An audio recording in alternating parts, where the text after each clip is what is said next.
পৃথিবীতে আল্লাহ সুবহানাহু ওয়া তাআলা মানুষকে যে নাজ নিয়ামত দান করেছেন তার মধ্যে সর্বোত্তম নিয়ামত হলো আল মারআতুস সালিহা, অর্থাৎ উত্তম স্ত্রী, ভালো স্ত্রী।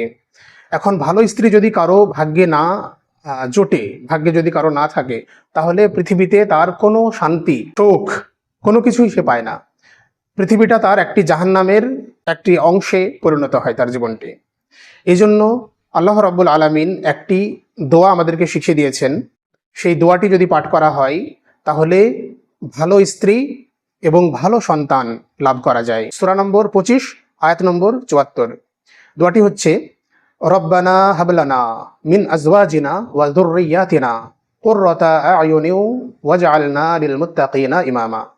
অর্থটি হচ্ছে রব্বানা অর্থাৎ হে আমাদের রব, প্রভু, হাবলানা আমাদেরকে দান করো, মিন আজওয়াজিনা স্ত্রী।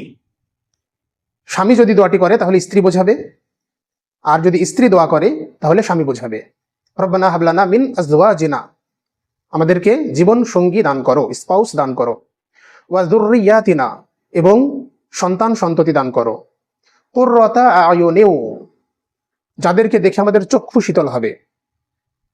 ওয়াজআলনা লিল মুত্তাকিনা ইমামা এবং আমাদেরকে নেতা বানাও মুত্তাকি পরহেজগারদের।